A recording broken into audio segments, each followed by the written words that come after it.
This is Southern Cross News with Rachel Williams. Good evening, everyone. Premier Will Hodgman has made Tasmanian political history as only the second Liberal leader to be re-elected with a majority. The Liberal Party scraped through with 13 seats to form government, with Labor leader Rebecca White claiming it was an election fought against vested interests. The Greens are hurting after a massive slump in support, with only its leader in the clear. A victory speech for a Premier making political history. Tonight they have voted for no change, to stick to the direction this state is heading in and to take our state to the next level. Will Hodgman only the second Liberal leader to be re-elected with a majority, the party just scraping through with 13 seats to form government. Never before have I had a stronger resolve to lead a government, a majority Liberal government, that will forever do what is in our state's best interests at every single turn. Labor leader Rebecca White conceding defeat but clawing 9 seats last night in a swing of almost 6% for the party. We always knew that we were up against it, and we have very nearly pushed a first-term government to defeat. But a scathing attack by the opposition leader claiming an election bought by the gambling industry. Will Hodgman and his team have been put on notice. Today marks a new era in Tasmanian politics because people want government to make decisions on their behalf. They want transparent, good government that is going to make decisions that benefit them and not somebody's rich mate. A sentiment also held by one member of the crowd as the Premier thanked his party. The Liberal Party of Tasmania. The Greens leader joining a chorus condemning a Liberal Party supported by industry. My message to the Liberal Party: you'll be celebrating tonight, but this stain of being bought by the gambling industry, it will live with you forever. Labor's poker machine policy possibly stealing parts of the Greens support base. Leader CASSY O'Connor is the only MP in the clear with 2 in doubt. We are always here for the love of Tasmania and its people. And yes, it's been a hard election for us, but we've been in worse places and we'll be back. The new state of the House is now 13 blue seats, 9 for Labor and the Greens holding just 1. 2 seats remain unallocated. A defeated Labor leader now congratulating Will Hodgman. I have congratulated him, and it was an oversight not to do that last night, and I've apologised to him about that because it certainly was never my intention not to do that. I was very caught up in the moment. The suggestion that the election is bought is an insult to the Tasmanian people. The Tasmanian people know what the issues are. They know what motivates them when they go to the ballot box. One they almost didn't was the Liberals' policy to weaken gun laws, policy that will soon be tested in a new-look parliament. Jacqueline Robson, Southern Cross News. And we'll return to the election results shortly. But while the Liberals' win was widely celebrated last night, it was bittersweet with the news of the death of well-respected former Attorney General Vanessa Goodwin. The lifelong friend of Will Hodgman died yesterday afternoon at just 48 years old, following a battle with brain cancer. It's here at Parliament House where Vanessa Goodwin leaves a strong legacy. The former Attorney General spent many years working here after gaining intense popularity in Pembroke, elected as its upper house member in 2009.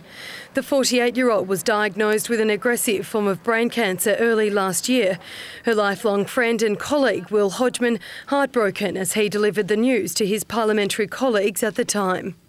Vanessa is one of the most intelligent, committed, kind-hearted, loyal people I've ever known, and she's one of my greatest supports and has been for many years. Yesterday she lost her battle in hospital. The news delivered in a statement from her family, who said they were devastated to lose such a loved and cherished member of their family. Her motto was as normal as possible, as long as possible. And it's been my absolute privilege to help her achieve that. Her passing came on the day of the state election, but Dr Goodwin's legacy proves one thing: it bridges the political divide. Today, we lost one of our own, one of our finest, and one of our state's finest. It's a tragedy. She was too young to leave and she had so much to offer. Dr Goodwin unsuccessfully contested the seat of Franklin at state and then federal elections in 2006 and 2007, finally securing the Legislative Council seat of Pembroke 2 years later. She was a hard worker for the people of Franklin. She was a woman of integrity and good, strong values as well, and she'll be sorely missed. She's lauded for her career in the justice system and her significant efforts in changing legislation to clear people charged with anti-gay laws. She certainly showed that, you don't have to be a bully or scream and yell and shout in Parliament to get things done. She didn't have to make enemies, to get where she got to. People just fell behind her and followed her. So genuine and just a lovely person, and we're all very sad tonight about the loss of Vanessa. Paying tribute to a woman who remained gentle and widely respected in what can be a tough political landscape. Louise Hedger, Southern Cross News. And the battle for the 5th seat in both Bass and Braddon is continuing to play out. In Bass, Andrea Dawkins is clinging to hope that she'll be able to keep the Greens' presence in the north, while in Braddon it's highly likely Labor will take one of the Liberals' 4 seats. While Labor conceded it can't win majority, its momentum on the northwest is rebuilding. In general, the feeling has been a lot better than it was 4 years ago, but obviously we've got more work to do.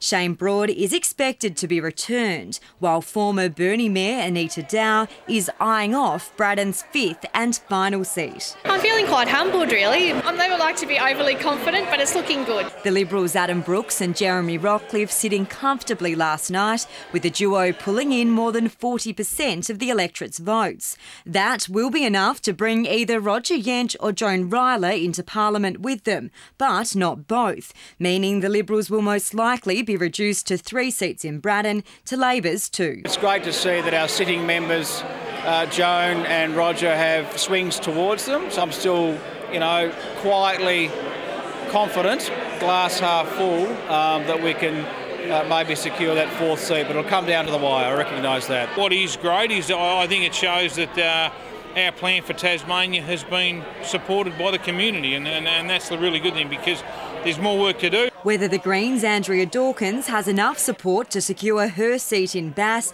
is still in doubt. With the current count, the Greens have only half a quota. The Liberals should retain all 3 of its seats, and Labor's Michelle O'Byrne is safe. So who will win the 5th Bass seat will be a battle between Ms Dawkins and Labor. It was always going to be tough. I mean, we could see that at the last election, 2014. I mean, it took 2 weeks for Kim's seat to be decided. So clearly, as somebody who wasn't as well known as he is, it was going to be tough for me. Labor is definitely back in play. The community has clearly heard our message. Given the strength of our primary votes so far, we do hope we'll be able to deliver 2 seats. I'm really grateful that the government that's worked so damn hard for this state, we've got the state moving in a positive direction, that the people of Tasmania are endorsing that. And while it could still be some time until all the seats are declared, returning MPs are keen to get on with the job. Would you like to continue as Treasurer? Look, that's a matter for the Premier, but obviously it's a portfolio that I enjoy. Monica Dadson, Southern Cross News. In the south, the battle continues in Franklin, with Greens' Rosalie Woodruff and the Liberals' Nick Street tussling for the 5th seat. For Denison, Labor MP Madeleine Ogilvie is in real danger, while in Lyons, Michael Kent failed to pull enough support for the Jackie Lambie network. Among the sea of people in the tally room, MPs were sweating on the outcome of the results. The numbers flowing in for Franklin proving the Premier's strong support. Will Hodgman's numbers bringing Jackie Petrusma over the line. Labor's David O'Byrne also polling high. An almost 5% swing for the ALP, giving the party a certain 2 seats to be taken by either Alison Standen or Kevin Midson. The challenge mounting for the Greens failing to make a quota. Rosalie Woodruff feeling the pressure last night, with the Liberals' Nick Street toying with the 5th seat. It's looking very hopeful, and I certainly had a hell of a lot of support from talking to people around the electorate. So it seems as though the preferences are flowing, some preferences flowing from Will Hodgman and other people. She's the party's strongest chance at keeping the Greens' voice in the Parliament alongside CASSY O'Connor, the Greens leader retaining her stronghold in Denison. The ALP taking 2 seats, with Scott Bacon as certain, a tussle for the 2nd seat with Madeleine Ogilvie in real danger. The Liberals' Elise Archer to return, Sue Hickey likely to land the 2nd seat, replacing Matthew Groom. He had a really good result in 2014, so I was hoping for the same. It's not looking quite as good, and Matthew's given me a very solid backing, which I am so grateful for. Michael Kent was the Jackie Lambie Network's highest profile candidate. Despite polling high, he's failed to make a mark. Returning Liberal Reen Hidding says the Liberals' message to keep the state on track resonated with 3 seats. Our agenda and our message to Tasmanian people was one of compare and contrast, and the call to not go back was a very fair call. And it was one that resonated. Labor returning 2 seats, Rebecca White one of them. Jacqueline Robson, Southern Cross News.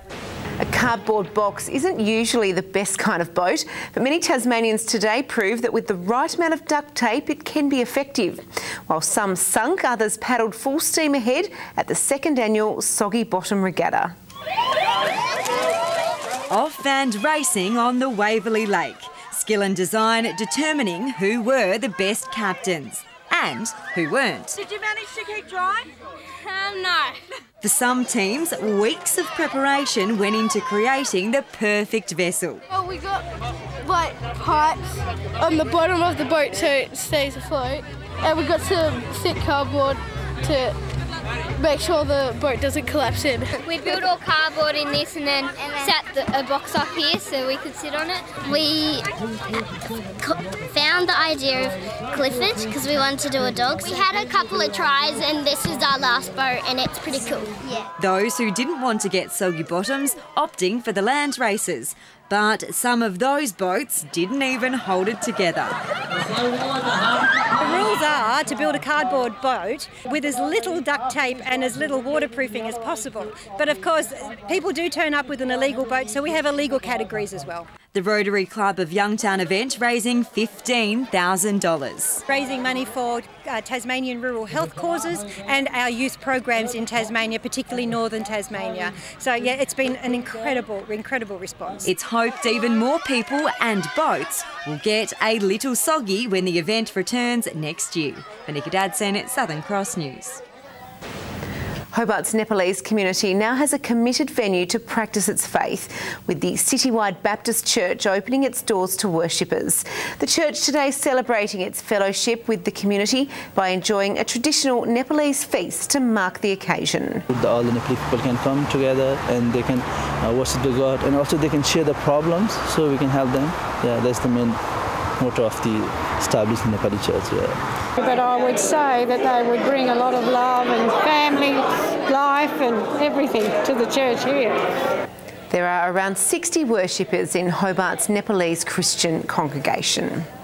Kingborough have claimed the Premier League Women's T20 title against South Hobart's Sandy Bay a short time ago. Batting first, the Knights made their intentions known early. Emily Diven starring with the bat, notching up 58 runs off 56 balls, with Kingborough losing just 3 wickets on their way to a 128-run total, which was enough to deny the Sharks their first T20 title, with the home side falling short by 26 runs. Meantime, Jackson Bird and Jordan Silk will rejoin the Tigers for tomorrow's crucial clash with South Australia at Blunston Arena, with young spinners Jared Freeman, Mac Wright and batsman Ben McDermott omitted from the squad. Silk comes in after being sidelined with a collarbone injury during the BBL season, with Bird left out of the Australian squad for the tour of South Africa. The Tigers trailed Victoria and Queensland on the Shield ladder, with 2 home games remaining and a top 2 spot still up for grabs. The state's best golfers have battled out in Launceston for Tasmanian golf's most prized bit of team silverware. And following 2 tight days of competition, it was the boys from the Launceston Golf Club who came away with it a short time ago. With club bragging rights on the line, stakes were high on day 2 as competition heated up. Oh look, the course is great and the weather is spectacular out here at the moment. Regarded as the most prestigious team events on the Tasmanian golf calendar, Wynyard headed into the final day of play with a 1-stroke lead thanks to a solid 1 under par effort on day 1 from Craig Hancock. But Mitch Van Noord and Launceston were threatening all day, as were the boys from Ulverston. I can tell you now, the guys are cutting their teeth to win this Shield, so yeah, it's pretty fierce out there. We've got the best players in Tasmania, best state players representing their clubs too, so you're going to find it's highly competitive. Meantime, 35 pros and 60 amateurs from around the country battled it out at the Mowbray Golf Course for the annual Launceston Pro-Am, the state's richest golfing event, with New South Welshman Mitchell Brown claiming the $18,000 prize purse with a round of 66, 5 under par. It's the biggest pro-am in Tasmania and brings to the end a 10-day period of our pros being down here playing right across the state. Good evening. 21 in Hobart today. Launceston with the state's top of 24. Burnie and Devonport both getting to 22. Around the state today, Cressy and Fingal 22. St Helens 21. Lowhead, Bushy Park and Flinders Island all 20. Grove and King Island 19. 16 at Maydena. On the satellite today, a surface trough responsible for thunderstorms, embedded with an extensive cloud band stretching from Western Australia across the top end through central Queensland and into New South Wales. On the close-up, cloud today, mostly about the west and south. Tomorrow, a trough sits near the northeast of Tasmania with a high remaining in the bight, the low persisting over north and eastern states. Coastal waters and west to southwesterly winds at 10 to 15 knots, up to 20 knots about the east and northwest, as well as below a metre in the north. No warnings. Onto the forecast. Hobart a fine Monday in 18. 18 also for Dover. Ooze a top of 20. A fine day in the north. Launceston 23. Devonport and Scottsdale both looking at 20. Burnie fine and 20. A shower for Strawn. Stanley 21. In the east, St Helens and Swansea partly cloudy 20. Ross becoming cloudy 20 there also. The UV forecast high 7s across the state. Turning to Tuesday now, and a fine and partly cloudy day on the way. Wednesday another fine day, mostly sunny, and Thursday a fine day with just some light winds.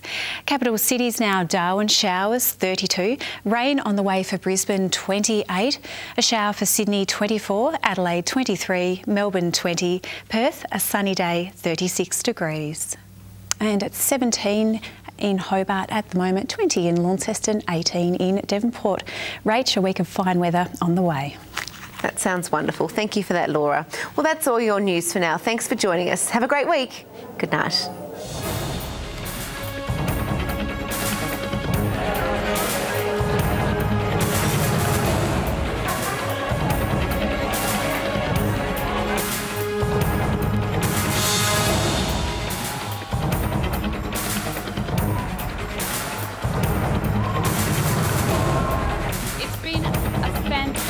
Positive campaign. We have run a campaign with integrity.